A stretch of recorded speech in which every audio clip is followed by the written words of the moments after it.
Thank you for staying with us. If you're just joining us, this is TVC Journalist Hangouts. And what could have been the baptism of fire for the new administration regarding the national strike has been postponed. The Trade Union Congress of Nigeria, TUC, and the Nigerian Labour Congress, NLC, have shelved their planned nationwide strike following an agreement with the federal government. Organised Labour and the federal government are to meet on June 19 to agree on the implementation of the framework. Meanwhile, one of Nigeria's foremost labour leaders, Frank Kokori, had described the strike as unnecessary. Let's hear him.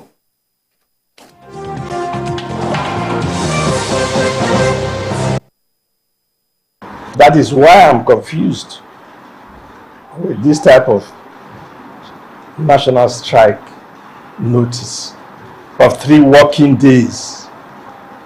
Ultimatum of 3 working days for a national strike. I mean, talking seriously to the labor movement. Who is taking that decision? Where are these type of labor leaders from? You're talking of a national strike, serious, 7 days after inauguration of a government. You're talking of a national strike with 3 days working days notice. Strike of, is it economism? Strike of economism? No, you should at least even give us 14 days notice. Is it a political strike? Even a political strike that is purely political, like what Nupeng did? At least 7 days notice, working days. And you go into dialogue.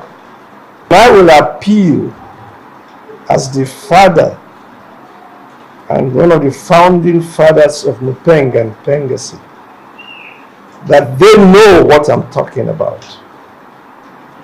And they know the working of the oil industry.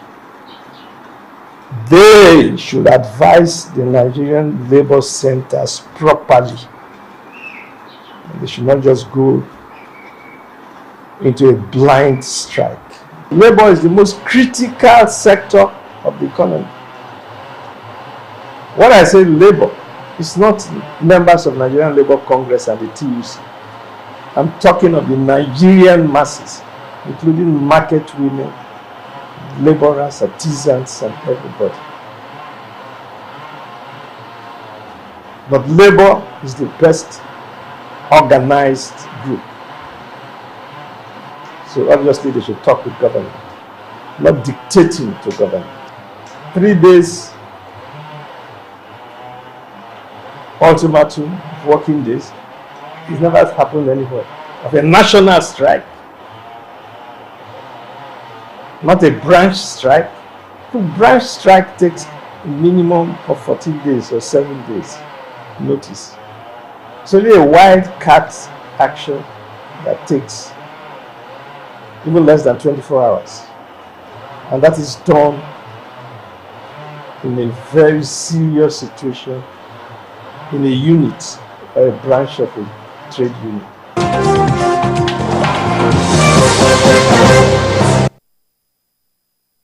We went all out yesterday. We dedicated an hour, on enlightening Nigerians and about this strike. Yes. Thank God for the voice of reasoning. Thank God for that court action that was instituted, and that today we are not counting down to something that would have wreaked havoc on the economy that's still in comatose. Yes, I think TUC, as one of the labor centers, needs to be commended for opening their doors to negotiation. You will not always agree with them, but to open their doors for dialogue was a critical step in taking us to where we are. And honestly, labor leadership has to always put the nation first. Must always put the nation first. As I said yesterday, Ajero has to think of not just his own future, but the future of his children. Or if we find ourselves in a situation in which Nigeria gets bankrupt, all of us are going to suffer. It's not the people in government alone. And no matter how much money an individual has packed and put in his bank, it's because you've not seen a serious economic crisis. I'm telling you. That money If you will don't have amount access, to nothing. Yes, look at that Naira, during the Naira redesign, look at what we faced. I'm not even talking about that. I'm talking about what countries like Greece, like Sri Lanka, are faced. Like, what was it called? Venezuela. That's my closest That's real. Let Nigerians who don't know, let them try to find out how it all began in some of those countries and the extent of the pains that people went through. Because it's easy for people to just open their mouths anyhow. Think of what those ones went through. You have money, you have so much money in the bank, you discover that you can do nothing with it.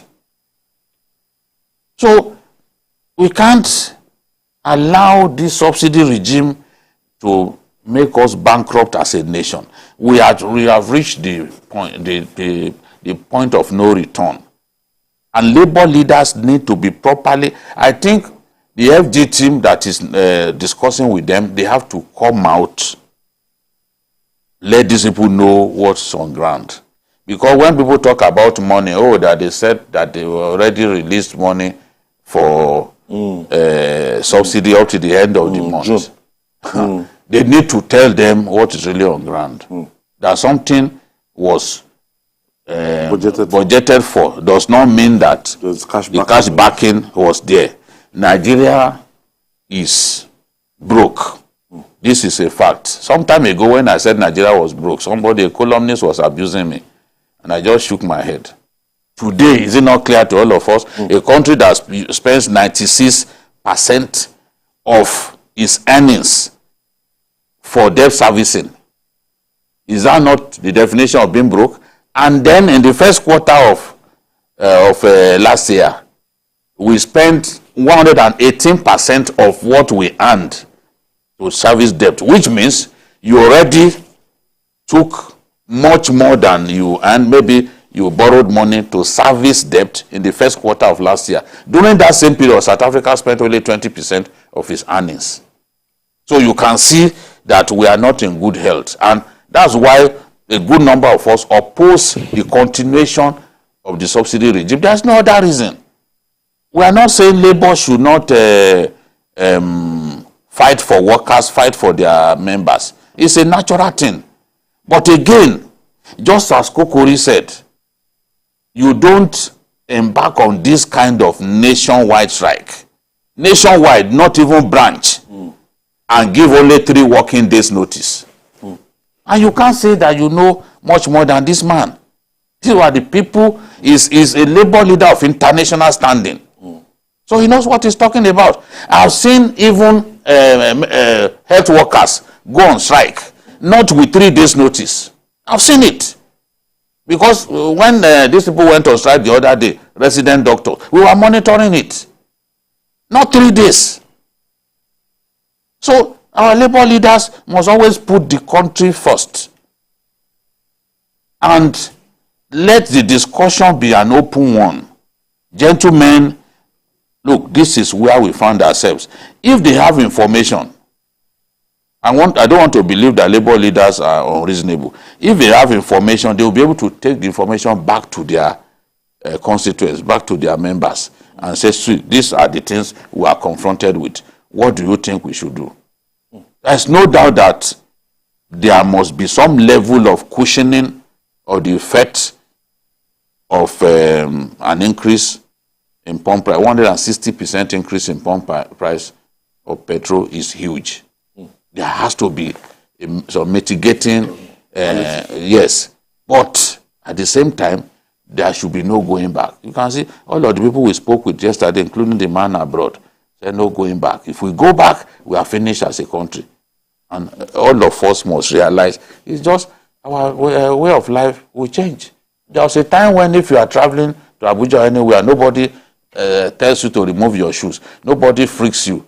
Today, people will press your body, they will press your buttocks and all that to be sure that you are not an underwear bomber. It's all part of what we live through now, what we go through now. So even now, our way of life, if you are fond of filling your tank with reckless abandon, maybe this time you just take a quarter. Filling station, fill up.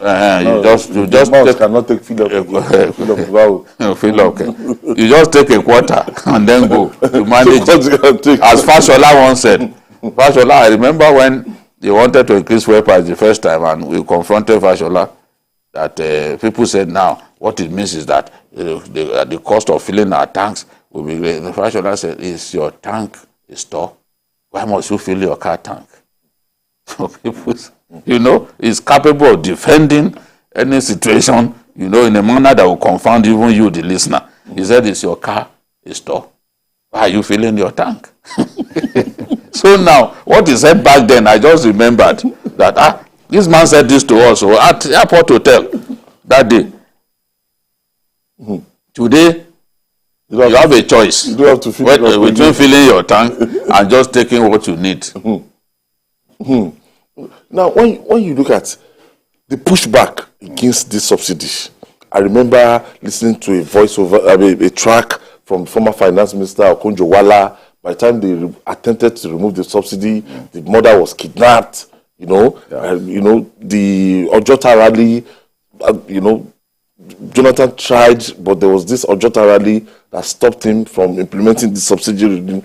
If this administration eventually succeeds, in removing this subsidy, it's even to governments that will come, it will be a thing of joy that there has been a burden that Nigeria has been carrying for years. Well, in the first place, I think just like Babagide said, in the Nigerian Labour Congress, we are also workers. We are stakeholders. So, and the NLC is one of the oldest labor unions, central labor unions, since 1978. The TUC, I think, since 1960. So they always earn our respect. However, the labor unions are not immune from constructive criticisms. So I think on the subsidy, we are all concerned because we are also workers, We are concerned about weighing the options, that in what will be to the best advantage of Nigerians. We all want to live, a good life. But we're also realistic about the circumstances we find ourselves. We have 77 trillion debt on the ground, Then even just, I think today, OPEC, part of the recommendations of OPEC is they are going to cut global oil production. So it means that even what has been allocated to Nigeria to stabilize the price globally, we have to go down. But even let's say we are producing 2 million barrels a day, that's just about 1 barrel to about 100 Nigerians. So that's about 500 naira for 1 Nigerian per day. That is not talking about thieves. Yes, not talking about the fact that we are not even meeting up to this production quota. And then we are talking about oil theft. And then we are talking about corruption. Also, so we are in a dilemma. And I think, response to instinct is not what we need at this moment. We need to actually sit down. We need to critically look at the issues beyond sentiments, beyond euphoria. And I think the NLC should see itself as a critical stakeholder, to work with the government to see how they can come out with a common ground that will be able to meet, to allay the fears and aspirations of the mystery that Nigerians are going through. Okay, so let's quickly take this, Brother Wale. Let me stop you there. We continue immediately. We come after this time out.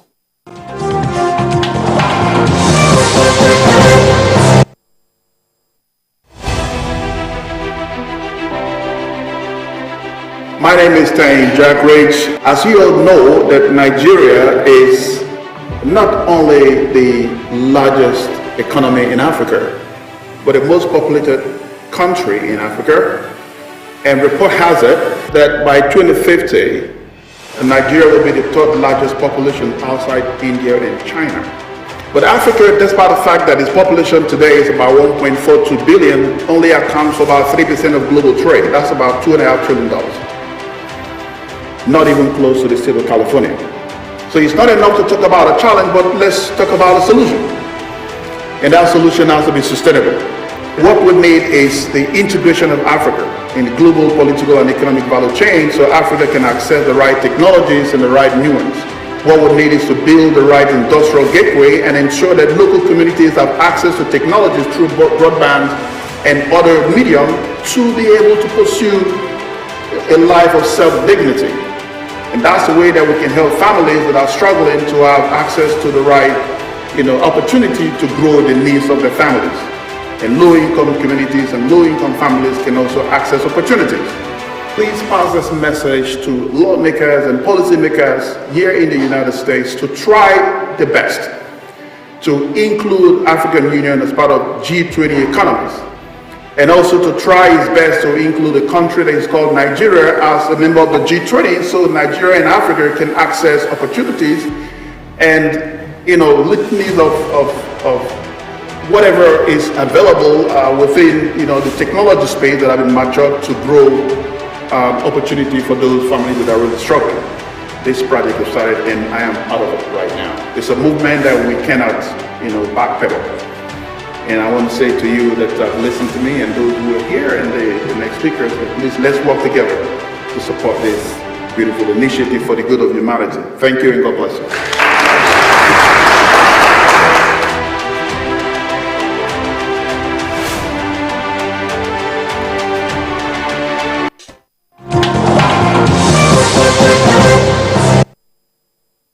Thank you for staying with us. This is a Journalist Hangout. Before we went on that break, we were talking about the aftermath of the call for strike by the Nigerian Labour Congress and the Trade Union Congress. I think it makes sense, frankly, to take the decision that they have taken. This will also give the other side ample time to think of what they can do by way of mitigating or interventionist measures. So both sides have enough time. Their next meeting is on the 19th of June, which gives enough time for them to think of what to bring to the table. Yes. So we have Mr. Henry Ogbulue online from Abuja. Thank you for staying with us. Yeah, hello. How are you doing? Very well, thank you. My brother, Babaji, you are doing a good job. Thank you. You guys are doing very well. I just want to make a little intervention. All right. About the list Mr. President sent to the National Assembly. Okay. Government actually is a continuum. That is why you've not had the President announce NLC, for example, or media advisor. The job of the Senate, perspective of this, that this is the 9th Senate. 10th Senate has not been inaugurated. The proclamation will be issued by Mr. President, this same President. But even at that, the way our filed democracy is not to end. So this is not work for President. This one is this. The President is not supposed to give the names of persons to be appointed as advisors to the Senate. And in this case, I must clarify, it is only the Senate that has the power to screen nominees, approve nominees from Mr. President. House Reps doesn't have a power in our system. The only exception is the NEDC Act, where it said, okay, Senate can do the screening of the NDC council members with the cooperation or whatever backing of the House of Reps. But for some advisors, the President needs to get numbers. The ambassador got 15 approval for 15 persons. Yara got approval. Okay. Thank you, Mr. Henry Ogbulue, for the intervention. Okay. So, Jile, moving on. Let's go back to the Nigerian Labour Congress and TUC now. Yes, I'm really impressed with the way the TUC guys, at the risk of people saying that they had fallen out with the NLC, they said, look, we do not believe in a strike. Just like that. They said they will continue the negotiation. As I said, if NLC had not joined the meeting, they would have lost face. Yes. Because it would then seem like, okay, it's TUC. You said it on the program. Yes, it will seem like it is the TUC that has the clout to negotiate with government, and whatever comes out of it, the TUC will take the credit.